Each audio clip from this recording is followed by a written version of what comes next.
世人皆知功德可积累，佛法能成就，却鲜有人明白什么是真正的功德，什么是真实的修行。当印度高僧达摩面见梁武帝，直言其多年见似布施无功德时，一场关于修行本质的对话震撼了整个健康城。这是一个关于我与无我的觉醒之旅，一次穿越千年却依然闪烁智慧光芒的心灵探索。梁大通元年晨曦初露，大兴善寺的早课钟声刚刚落下，僧人们鱼贯而出，开始一天的日常修行。宣明站在佛殿前的石阶上，双手合十，目光却不由自主地飘向远处巍峨的皇宫。那里，一场他梦寐以求的对话即将发生。达摩大师的传说近来在健康城中如同风暴般席卷。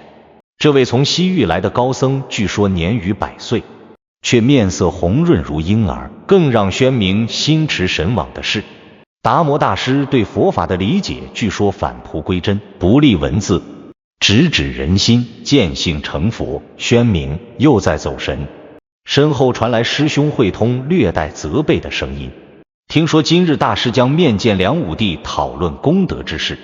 宣明压低声音道，眼中闪烁着难以掩饰的向往。我多想亲耳聆听啊！慧通看住这个年轻的弟子，眼中流露出一丝复杂的情感。宣明自幼对佛法有着超出常人的热忱，但有时过于急切，想要一步登天。修行之路贵在脚踏实地。慧通语重心长地说，你刚入佛门3年，连最基本的戒律都未能完全持守，却总想住这些高深莫测的道理，如何能够真正领悟？宣明低头不语，但心中的火焰却愈发强烈。他从小听闻佛法，却总觉得寺院中的修行缺少了什么。达摩大师的出现，就像黑夜中的一道闪电，照亮了他心中的疑惑和渴望。等慧通离去后，宣明下定决心，今天无论如何也要到皇宫去，哪怕只能在外围一瞥大师风采也好。健康城的皇宫，宫墙高耸，门禁森严，普通僧人根本无法靠近。但宣明灵机一动，注意到有寺院的僧人正在往宫中送贡品，便谎称自己是来帮忙的，混入了队伍。宣明小心翼翼地跟在送贡品的队伍后面，听着前面的僧人低声交谈。听说那达摩大师有神通，能看透人心呢。一个年长的僧人说道，可不是，陛下亲自下诏请他入宫，据说是为了请教积累功德之事。另一个回应道，梁武帝这几年可是建了不少寺庙，抄经无数，布施了不少财物，功德无量啊。是啊，听说达摩大师要为陛下验证功德呢。宣明心中一动，功德，这正是他最近思考的问题。在寺院中，他日日诵经礼佛，可心中总有一个疑问，这些外在的行为真的能带来内在的解脱吗？梁武帝建寺塑像，布施僧人，这些行为积累的功德又是什么？宣明找到了一个僻静的角落，屏息等待。不久，远处传来一阵骚动。宣明探头望去，只见队伍中央是一位身着赤红袈裟的老僧，面容古拙，双目如炬，须发皆白，却透着一股异于常人的精气神，正是达摩大师。大师身旁有几名随行弟子，面容沈静，步履稳健。深吸一口气，宣明鼓起勇气跟了上去。他们穿过几道宫门，最终来到一座华丽的宫殿前。金銮殿内，梁武帝端坐龙椅之上，身着华服，眼神锐利如鹰。达摩大师走入殿中，平视前方，步履神稳。梁武帝注视着这位来自异国的高僧，眼中闪过一丝好奇和敬意。大师远道而来，朕甚是欣慰。梁武帝的声音清晰地传到了殿外。达摩大师双手合十，声如洪钟，陛下有请。达摩不敢不来。梁武帝满意的点点头，脸上浮现出罕见的笑容。大师游历天下，悟道一身，朕这些年来建寺无数，供养僧众，刻经万卷，不知积累了多少功德。殿内外一片寂静，所有人都等待着大师的回答。宣明躲在远处的柱子后，睁大眼睛，屏住呼吸，生怕错过大师的任何一个字。达摩大师直视梁武帝，平静地说道：“无功德。”这3个字如同一记重锤，落在殿内每个人的心上。梁武帝的笑容凝固了，眼中闪过一丝错愕，继而是不解和一缕怒意。空气仿佛凝固了，宣明感到自己的心脏几乎要跳出胸膛。无功德，这怎么可能？梁武帝见似无数，不时不断，怎么会没有功德？大师此言何意？梁武帝压抑着声音中的不悦，双手微微握紧。朕见寺100座，供养僧众1000人，刻经万卷，如何无功德？达摩大师依然平静，目光如水，没有丝毫回避或畏惧。这些都是人间小果，虚幻不实，非真功德。梁武帝的眉头紧锁，殿内气氛更加紧张。宣明注意到梁武帝身边的几位臣子脸色大变，有人悄悄向前挪动，似乎在准备应对可能爆发的龙颜大怒。然而梁武帝却保持了冷静，他深吸一口气，问道：“那什么是真功德？”清净心事，无畏法事，无相修正事。达摩大师的声音不疾不徐，字字珠玑，有心求功德，即非功德。宣明听得心中一震，这正是他心中疑惑的答案。他一直觉得寺院里那些仅仅注重外在形式的修行似乎缺少了什么，而达摩大师的话正好点明了这一点。功德不在外相，而在心性；不在有为，而在无为；不在求取，而在放下。梁武帝陷入沉思，殿内鸦雀无声。良久，他开口道：“大师是说，朕这些年的布施建寺都是徒劳？”“非徒劳，但非究竟。”达摩大师回答，语气中带着一种超然的智慧。“陛下若求真正功德，当从心上用功，不在外相。”梁武帝眼中闪过一丝了然，大师能否详述？达摩大师环顾四周，目光扫过殿内众人，最后落在梁武帝身上。他的声音神稳有力，传遍殿内每一个角落。人常执着于外在的修行形式，以为诵经多了，礼佛勤了，施舍多了，功德就大了。殊不知，这些都是有为法，有生必有灭。真正的功德是不住相的清净心行，是明心见性的无畏正悟。殿内的每一个人都被达摩大师的话语所吸引，包括梁武帝本人。他的眼神从最初的不解变为了专注，以见寺为例。达摩大师继续道，声音如清泉般流淌：“若见寺只为求名、求福报、求来世，则心有所住，有所求，即非真功德。若见寺为利众生，心无所住，无所求，自性清净，此乃真功德。”梁武帝的脸上浮现出若有所思的表情。良久，他忽然问道：“那朕该如何修真功德？”“看自本心，明自本性。”达摩大师答道，目光炯炯：“心若清净，一切皆功德；心若染污，万善亦非功德。”这句话如同一柄利剑，直刺问题核心。梁武帝陷入沈思，殿内寂静无声。宣明站在远处的角落里，被这简单却深刻的道理震撼住。他从小在寺院长大，每日诵经礼佛，从未思考过这些行为背后的真正意义。达摩大师的话语像一面明镜，照出了他的盲点。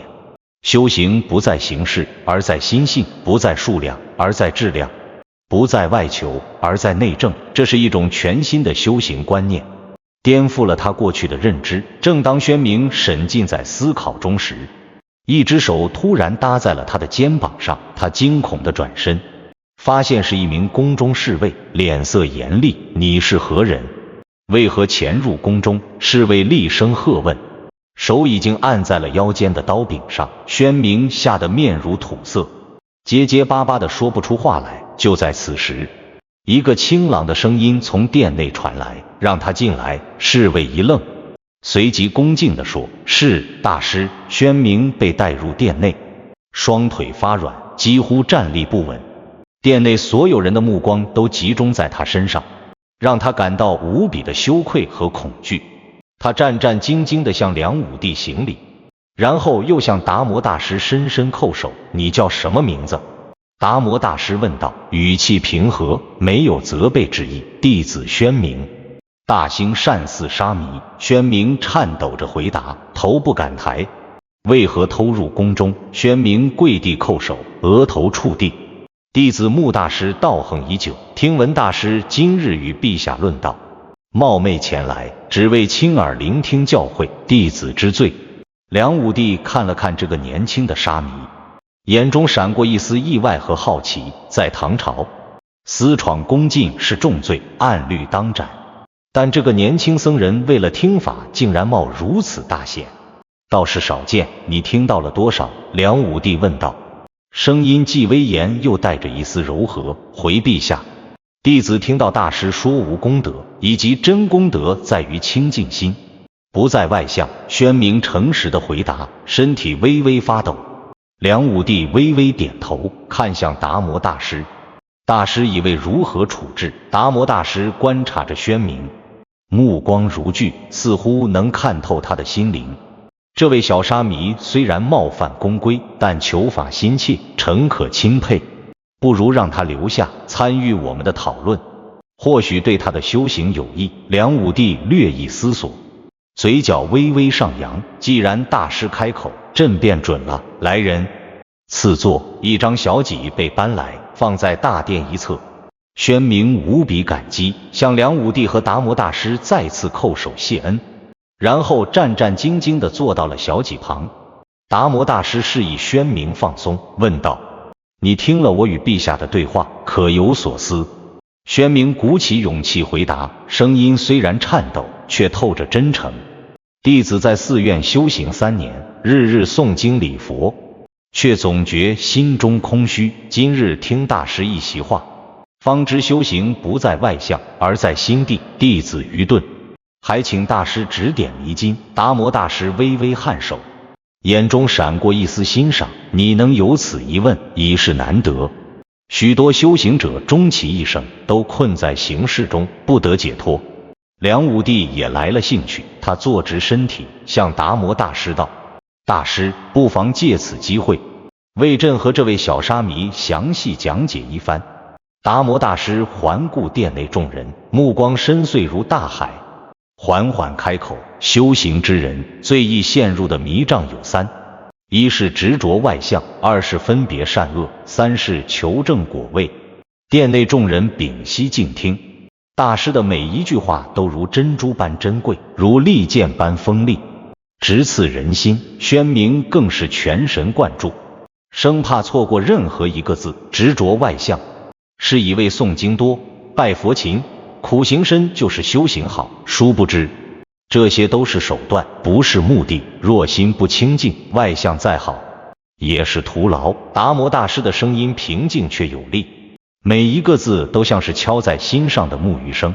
宣明想到寺院中那些每日只顾诵经拜佛，却不解其意的僧人，不禁心有戚戚。他们修行多年，却似乎没有什么特别的开悟，依然被各种情绪和欲望所困扰。原来问题就在于此，他们执着于外相，忽略了内心的修持，分别善恶，是以为断恶修善就是修行，却不知善恶皆是心生。若能不住相，善恶本空。这不是说不做善事，而是不执着于善恶的分别，达到无心之境。殿内的空气仿佛也因达摩大师的话语而变得清明起来。梁武帝若有所思，这与儒家的为人由己似有相通之处。达摩大师点头，目光中闪烁着智慧的光芒。诸法本同源，殊途而同归，求证果位，是以为修行是为了得到什么，成为什么。殊不知真正的修行是放下，是回归本心本性，而非获得什么新东西。宣明在心中反复咀嚼着这句话，忽然领悟到什么。所以说有所求，即非真修行。正是。达摩大师赞许地看了宣明一眼，眼中流露出一丝欣赏，你悟性不错。梁武帝目光灼灼，追问道：“那真正的修行应当如何？”达摩大师答道，声音如大钟般洪亮：“真修行无修行相，日用即是道，行住坐卧皆是禅。心若清净，见性即佛；心若染污，佛亦是魔。”这番话如同一声惊雷，响彻大殿内外。宣明只觉得心中豁然开朗，多年来的疑惑似乎找到了答案。原来修行不在外在的形式，而在内心的状态；不在特定的场所，而在日常的一举一动；不在求取，而在放下。宣明忍不住又问道：“大师，弟子常听师父说要积累功德，以求往生净土，这难道不对吗？”达摩大师看住宣明，目光慈悲而锐利：“净土在哪里？”宣明按照平日所学回答：“在西方，阿弥陀佛的国土。”那你的心在哪里？这个问题让宣明一愣，不知如何回答。他从未思考过自己的心在哪里，一直以为心就在身体内部，但这似乎又说不清楚。达摩大师看出他的困惑，继续道：“心静则土静，若心不静，求生何处？若心已静，又何须往生？”这句话如同一道闪电，照亮了宣明心中的黑暗。他一直以为修行是为了将来，为了来世，为了西方净土，却忽略了此时此刻的心性修持。如果现在的心不静，即使到了西方净土又有何用？如果现在的心已静，那么此地不就是净土了吗？梁武帝也陷入深思，他一生见寺造像，除了政治考量外，也确实有求取福报、来世安乐的想法。达摩大师的话让他看到了一个更深层次的修行境界。大师的意思是，修行应当注重当下的心性，而非追求未来的果报。梁武帝问道，语气中少了几分威严，多了几分求知。正是。达摩大师点头，未来是幻影，过去是梦境，唯有当下是真实。修行即在当下，在一念之间。宣明忍不住又问，那日常修行该如何用功？达摩大师看住这个求知若渴的年轻僧人，眼中流露出慈悲。观心是禅，坐不是禅，若言坐即禅。此是执着相，放下执着，心清净无染，行住坐卧皆是道场。梁武帝若有所悟，眼中闪过一丝光芒。大师之言与老子大道至简有异曲同工之妙。达摩大师微笑，道本无言，随缘应物。陛下若能料悟这一点，便是大智慧。宣明心中还有疑惑，大师，寺院里常讲诸恶莫作，众善奉行，这与大师所言善恶本空是否矛盾？达摩大师看住宣明，目光慈祥而锐利。初学佛法，守戒律，修善行，断恶念，这是基础。但修行到深处，当明白善恶皆由心生，若心不动，善恶安从生？这不是说可以恣意妄为，而是达到了无心之境，自然不会起恶念，自然行善事，但心中不执着于我在行善或我在断恶的观念。这番话深入浅出，既照顾了初学者的需要，又指出了更高层次的修行境界。梁武帝点头赞同，眼中闪烁住思考的光芒，如同无畏而无不畏。达摩大师肯定地说，陛下明白这个道理，治国理政也会有不同的境界。梁武帝眉头舒展，嘴角微微上扬，似乎从达摩大师的教诲中获得了某种启发。作为一国之君，他日理万机，决策无数，如果能以无心之境处理国事，或许能更加明智公正。宣明还想继续请教，但看到梁武帝似有疲态，不敢再多言。达摩大师似乎看出了他的心思，对梁武帝说，陛下，时候不早，不如让这位小沙弥陪我回寺，路上我可以继续为他解惑。梁武帝欣然应允，眼中流露出对达摩大师的敬重。大师慈悲，朕也该处理政务了，大师若有闲暇，朕还望能再次请教。达摩大师何时告辞，带着宣明离开了皇宫。自从那天起，宣明的生命轨迹彻底改变。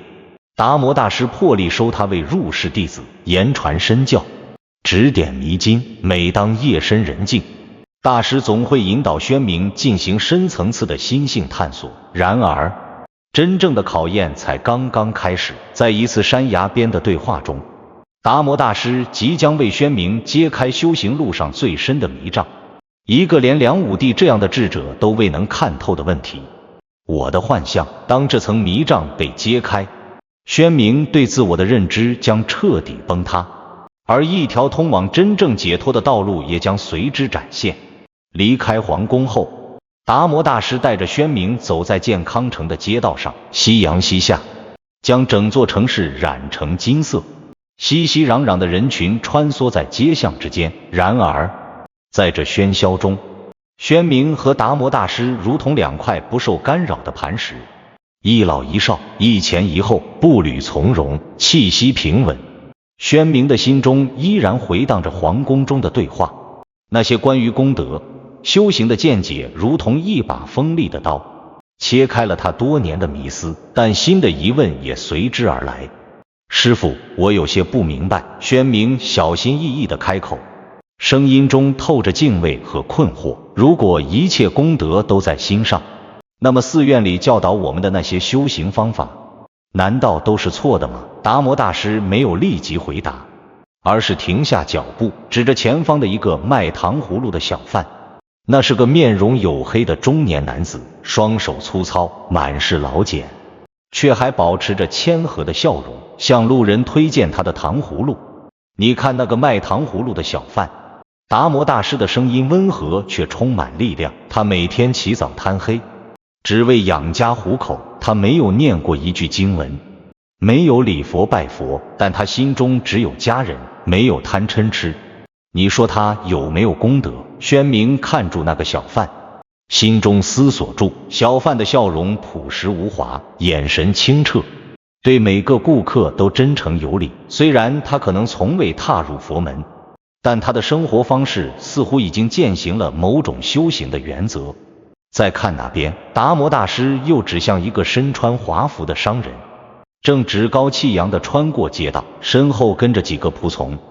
那人是城中有名的富商，每年在寺院布施大量财物，建造佛像，抄写经书，但他心中满是算计，做善事只为求名求利。你说他有没有功德？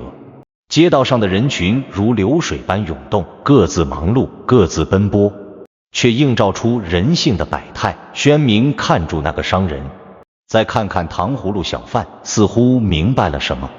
师父的意思是，行为相同，因心不同，功德也就不同。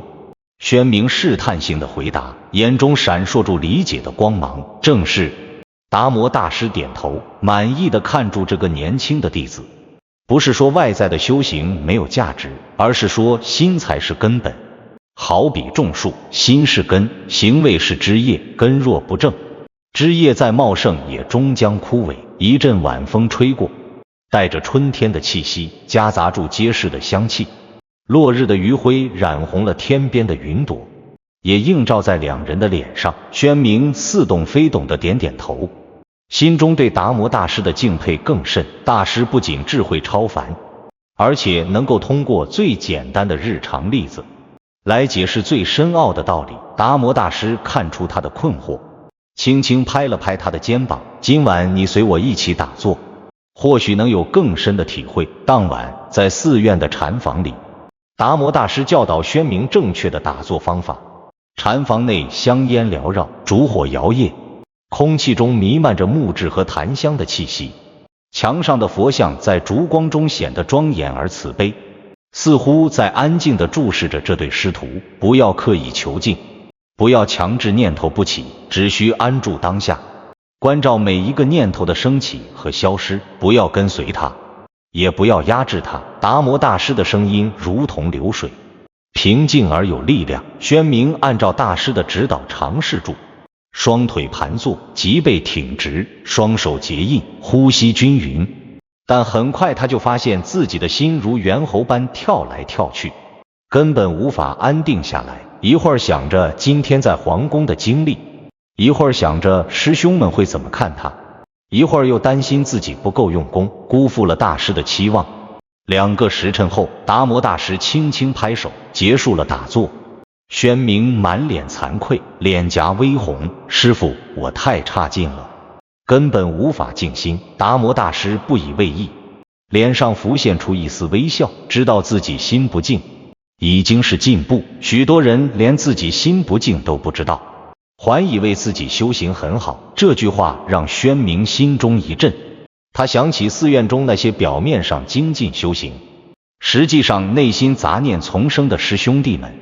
有些僧人看起来日日诵经礼佛，但心中充满了嫉妒、贪婪和各种欲望，而他们自己却浑然不觉，还以为自己的修行已经很好。宣明，你知道修行路上最大的迷障是什么吗？宣明思索了片刻，试探性的回答，是执着外相，还是求证果位？达摩大师微微摇头，长须随之轻轻摆动，这些都是表象，最根本的迷障是什么？你还没有触及。宣明困惑不解，眉头微皱。达摩大师看住他，眼中似有深不可测的智慧。明天我会告诉你答案，今晚你好好休息，明天一早我们一起去城外的悬崖边走走。夜深了，宣明躺在简陋的床铺上，脑海中不断回放住今天的经历和达摩大师的教诲，皇宫之行，大师的开示，打坐的体验，以及那个未解的谜题。修行最大的迷障是什么？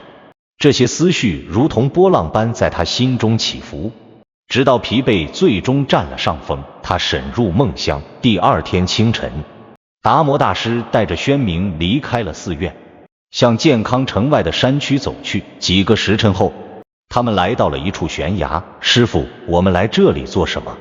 宣明有些紧张地问道，心跳不由自主地加快。他从未来过如此险峻的地方，站在悬崖边，看住下方深不见底的来谷，一种本能的恐惧油然而生。达摩大师没有回答，而是径直走上那条窄路。宣明不得不小心翼翼地跟在后面，生怕一个不慎就跌落悬崖。山风呼啸，吹动住2人的衣袍。宣明不敢抬头看远处，只盯着脚下的路，一步一步小心前行。走到悬崖最险峻的地方，达摩大师停下脚步，转身面对宣明。宣明，如果现在我推你下去，你会怎么想？达摩大师忽然问道，声音平静，眼神却锐利如刀。这个问题如晴天霹雳。宣明吓了一跳，下意识地后退了半步，差点失足。他紧贴山壁，心跳如鼓，额头渗出冷汗。师父，您这是什么意思？达摩大师的目光如炬，直视宣明的眼睛。回答我的问题。宣明咽了口唾沫，努力平复自己的恐惧。我会害怕，会不解，会觉得不公平。为什么不公平？大师紧追不舍，声音中带着一种不容回避的力量。因为我没有做错什么，不该受此惩罚。宣明回答，声音微微颤抖。谁会受惩罚？我会。达摩大师紧盯住宣明，一字一句地问道，这个我是谁？宣明愣住了，不知如何回答。这个问题看似简单，却深奥莫测。他从未思考过我是谁，一直认为我就是我，是一个不言自明的存在。达摩大师指着宣明的身体，是这个身体吗？宣明下意识地点头，又摇头，不全是，是你的思想，你的情感，你的记忆。宣明越来越困惑，眉头紧锁，都是，又好像都不是。达摩大师的声音忽然变得锐利，如同一把利剑刺向宣明的心。那么，这个你一直保护，害怕受伤，时时刻刻挂念的我到底是什么？宣明彻底说不出话来，心中一片混乱。他从未如此深入地思考过我的问题，一直把我当作理所当然的存在。但当达摩大师直接质问时，他发现自己无法给出一个明确的答案。我似乎既是身体，又不仅是身体，既是思想，又不仅是思想，既是情感和记忆，又不仅限于这些。达摩大师看住他的反应，声音重新变得柔和。这就是修行路上最大的迷障，执着于我的存在。宣明瞪大眼睛，似乎抓住了什么关键点。突然间，他感到一种前所未有的冲击，仿佛有人揭开了他心灵深处的一层面纱。达摩大师引领宣明离开险峻的悬崖，来到一处稍微平坦的地方，这里可以俯瞰整个山谷，视野开阔，山风柔和，阳光透过云层洒下斑驳的光影。人从出生起就被教导我的概念。达摩大师继续解释，声音如同山间的清泉，清澈而富有穿透力。我的身体，我的想法，我的成就，我的失败，这个我像一个永恒的实体，需要保护，需要满足，需要提升。但禅宗的核心见地是，没有一个固定不变的我。宣明脸色变得苍白，眼中闪过一丝恐惧和迷茫。没有我，那我是谁？你不是谁，你是一个过程，一个流动，一个无常的集合体。达摩大师的回答平静而深刻。身体在变，思想在变，情感在变，记忆在变，没有一样东西是固定不变的。执着于一个固定的我，就像抓住流水想让它不动一样，只会带来痛苦。山风拂过宣明的脸颊，带来一丝凉意。远处的群山层峦叠嶂，云雾缭绕，宛如仙境。但宣明无心欣赏这美景，他的整个世界都在达摩大师的这番话中摇晃。如果没有我，那么他一直以来的努力、追求、恐惧、希望又是为了什么？宣明感到一阵天旋地转，不得不扶住旁边的岩石才能稳住身体。达摩大师伸手扶住他，带他来到一块平坦的岩石上坐下。这个道理太深奥了，一时难以接受，很正常。达摩大师语气平和，目光中充满理解和慈悲。但这正是佛陀所说的无我之理。明白了这一点，你就能理解为什么执着于外相，分别善恶，求证果位都是迷障了。宣明深吸一口气，努力平复自己的情绪。他尝试着理解大师的教诲，尽管这对他来说如同翻山越岭般困难，因为这些都是基于一个固定我的错误认知。正是。达摩大师欣慰地点头，眼中闪烁住赞许的光芒。你很聪明，当你以为有一个我在修行，有一个我在积累功德，有一个我在求证果位，你就已经陷入迷障了。真正的修行是觉察到无我的真相，放下对我的执着。思索了良久，宣明问道，那梁武帝陛下见似不施，为什么是无功德？因为他做这些事的出发点是为了提升我，强化我，让我获得更多功德和福报。达摩大师解释道，这种基于我执的行为怎么可能是真功德？宣明恍然大悟，眼中闪过一丝明悟的光芒。所以真正的功德是在放下我的过程中自然显现的。你开始明白了。达摩大师笑道，眼角微微皱起，流露出欣慰之情。当你不再为我而修行，不再为我而积累功德，而是为众生，为真理，甚至是无目的地自然的行动时，功德自然显现。这就是无功德中的真功德。宣明沈默了很久，消化着这个深奥的道理。无我的概念如同一把钥匙，似乎能够打开他心中许多困惑已久的锁。终于，宣明问道，师父，如何才能放下这个我？达摩大师看住远处的群山，目光悠远。通过正确的修行，不是为了让我变得更好，而是为了看清我的虚幻性。打坐不是为了让我获得平静，而是为了观察我如何在念头中升起和消失。行善不是为了让我积累功德，而是自然而然的流露。宣明似乎抓住了什么，就像那个卖糖葫芦的小贩，他不是为了我而工作，而是为了家人。部分正确。达摩大师说，语气中带着赞许和进一步引导的意味，但他可能还有我的家人这样的执着。真正的无我是更深的体悟，是看到一切众生本为一体，没有我与他的分别。宣明摇摇头，眼中流露出一丝茫然和挫败。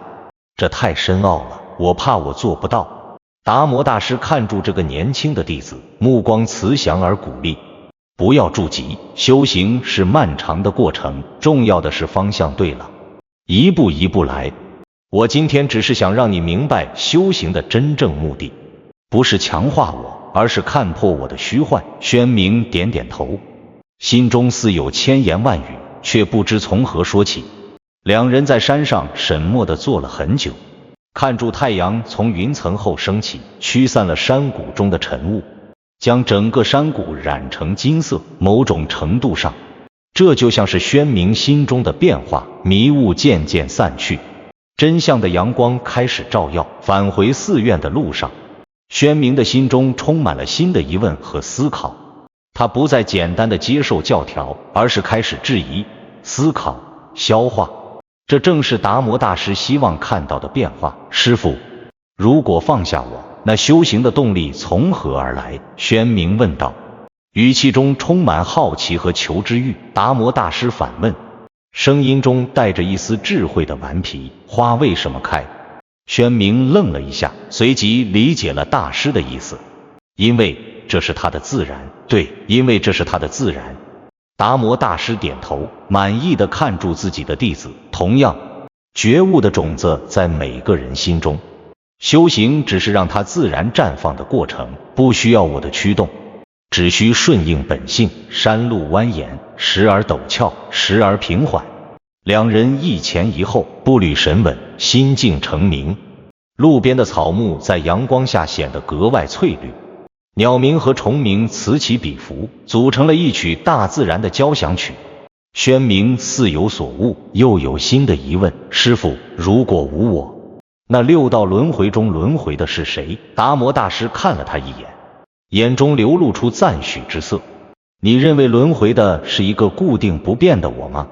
宣明迟疑地点点头，脸上带着一丝困惑。这正是迷障。达摩大师解释道，声音平静而深沉。轮回的不是我，而是业力的延续。就像一支蜡烛点燃另一支蜡烛，火焰看似延续，实则已非同一火焰。这个比喻如同一盏明灯，照亮了宣明心中的阴暗角落。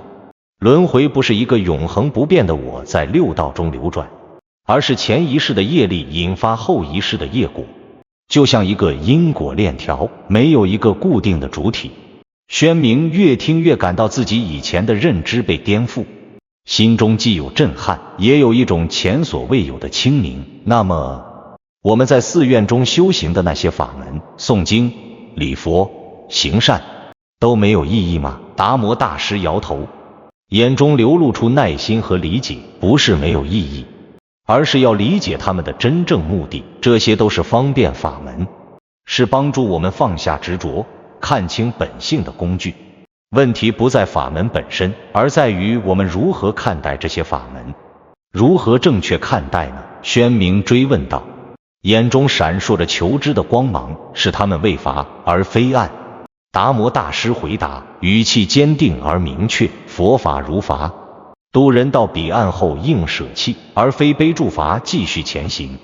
很多修行者错把筏当作岸，执着于法门本身，忘了他们只是工具。宣明若有所思，脚步不由自主地放慢。师父的意思是，外在的修行形式只是手段，不是目的。正是。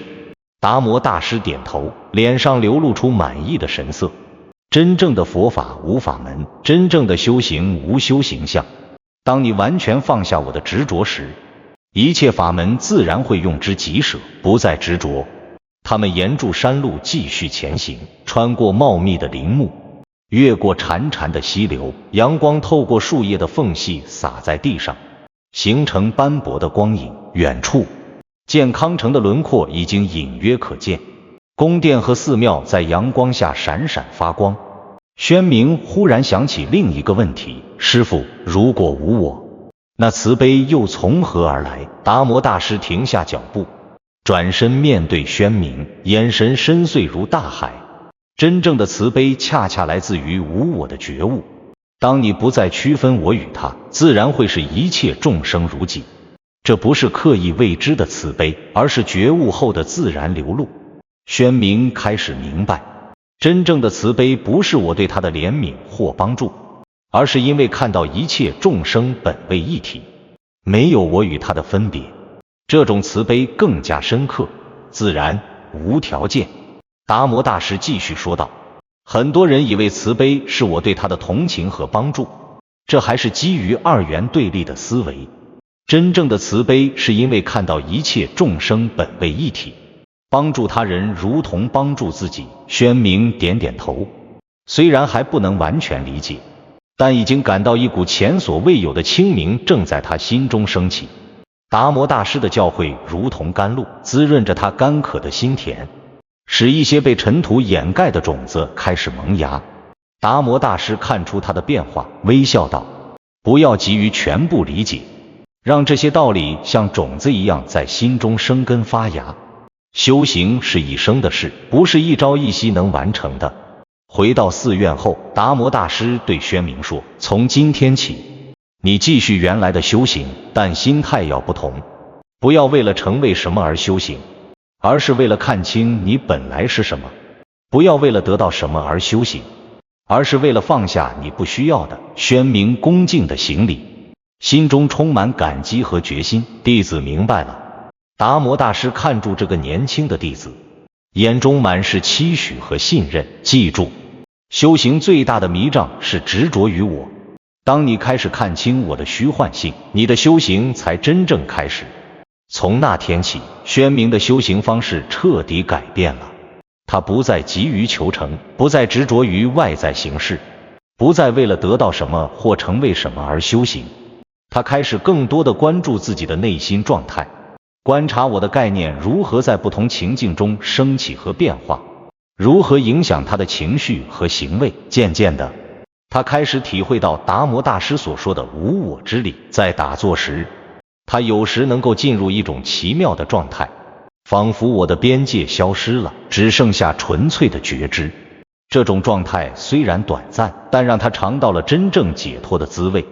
1个月后，达摩大师再次被梁武帝召入宫中。这一次，宣明光明正大地跟随在大师身旁，成为他的侍者。梁武帝见到达摩大师，恭敬地行礼，脸上的威严中多了几分谦和。大师，这1个月来，朕一直思考您的教诲，对功德有了新的理解。达摩大师点头，眼中流露出赞许，陛下悟性非凡。梁武帝继续道，声音中透着一种新的领悟。朕明白了，真正的功德不在外相，而在心地。见似不施本身无所谓功德不功德，关键在于心态。如果是为了炫耀，为了名声，为了来世福报而做，便非真功德。如果是出于慈悲，出于觉悟，出于自信的流露而做，才是真功德。达摩大师微笑，眼角皱起，流露出欣慰之情。陛下已得要领。梁武帝看向一旁的宣明，眼中带着好奇和审视。这位小沙弥变化很大，气质神稳了许多，看来跟随大师修行颇有收获。宣明恭敬地低头行礼，心中却不敢有丝毫我很优秀的念头。达摩大师教导他，一旦升起我比别人修行的好的念头，就已经落入执着我的迷障中了。达摩大师对梁武帝说，宣明虽年轻，但悟性不错，已经开始理解无我之理。梁武帝好奇地问，眼中闪过一丝探究的光芒，无我，这与功德有何关联？达摩大师解释道，声音平静而有力，一切执着皆源于我，因有我，故有得失；因有得失，故有贪嗔；因有贪嗔，故造诸业；因造诸业，故轮回不休。若能了悟无我，自然放下执着，功德自成，不求而得。梁武帝若有所思，手指轻轻敲击龙椅扶手，这与道家的无畏似有相通之处，表面相似，实质不同。达摩大师说，目光深邃。道家的无畏是顺应自然，不妄为；佛法的无我是觉察本性，超越二元。梁武帝点头表示理解，眼中闪过一丝智慧的光芒。他又问道，声音中既有威严，也有求道者的谦卑。大师，朕身为一国之君，日理万机，如何在繁忙中修行？达摩大师回答，语气平和而坚定，修行不离日用，治国如治心，明察秋毫而不失其大体。陛下若能在每一个决策中保持觉知，不为私欲所动，不为成见所蔽，不执着于我的功绩，而只关注决策本身对众生的影响，这就是在位者的修行。梁武帝恍然大悟，眼中闪烁着顿悟的光芒。大师一席话，胜读10年书。朕以前总以为修行是寺院中的事，与治国分离，现在明白了，修行即生活，治国即修行。达摩大师赞许地点头，满意地看住这位帝王的领悟。陛下明白这一点，已经超过很多终日在寺院中却不得要领的修行者了。宣明在一旁听着，深感惭愧和敬佩。梁武帝如此权势滔天之人，却能虚心求教，并且真正理解并接受达摩大师的教诲。而那些整日诵经礼佛的僧人，有多少人能真正领悟这些道理呢？他想起自己以前也是把修行看作是与日常生活分离的特殊活动，不知道真正的修行是时时刻刻的觉知与放下。讨论结束后，梁武帝亲自送达摩大师和宣明到宫门口，这种礼遇是罕见的，显示出他对佛法和达摩大师的尊重。回寺途中，宣明问道，语气中充满敬畏和求知，师父，为什么您能这么清晰地看破我的虚幻？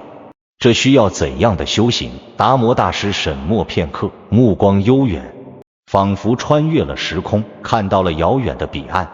当你不再追求见性，不再追求觉悟，不再追求任何东西，只是如实关照当下的一切，你自然会看到我只是一个念头，一个概念，而非实体。这不需要特殊的方法，只需要持续的觉知和放下。宣明点点头，虽然还不能完全理解，但已经感到了前所未有的清晰和轻松。达摩大师的教诲如同一把钥匙，开启了一扇他从未注意过的门，而门后是广阔的新世界。几个月后，达摩大师告诉宣明，他即将离开健康城，继续他的云游之路。这个消息如同一盆冷水，浇灭了宣明心中的喜悦。他已经习惯了每天在大师身边学习，吸收智慧的甘露。师父，您不能留下来吗？宣明不舍地问道，眼中含泪。达摩大师摇头，脸上带着超然的平静。佛法无定法，何处是归途？我来此只为传法，既已传法，当继续前行。宣明眼中含泪，声音中带着恳求。弟子还有很多不解之处，离了师父，如何继续修行？达摩大师慈祥地看住他，眼中充满了信任和期许。我已经给了你修行的正确方向，看破我的虚幻，放下执着。具体的法门千变万化，但核心只有这一个。你已经开始体会到这一点，接下来的路要靠你自己走了。宣明恭敬地叩首，泪水滴落在地上，形成一个个小小的水洼。弟子不敢忘师父教诲。远处寺院的钟声悠扬，回荡在健康城的上空。达摩大师临走前对宣明说了最后一句话，声音如同大地般神稳，如同天空般广阔。记住，修行的目的不是变得更好，而是看清你本来就是最好的。不是获得什么，而是放下你不需要的；不是成为别人，而是回归你自己。这句话如同定心丸，深深地印在宣明的心上，让他在以后的修行中不断回味，不断深入。达摩大师离开后，宣明继续在大兴善寺修行。春去秋来，寒来暑往，宣明不再急于求成，不再比较优劣，不再执着于形式，而是更多的关注当下的觉知和放下。多年后，宣明已经成为一名受人尊敬的禅师，他的教诲简单而深刻，吸引了无数前来求法的僧人和居士。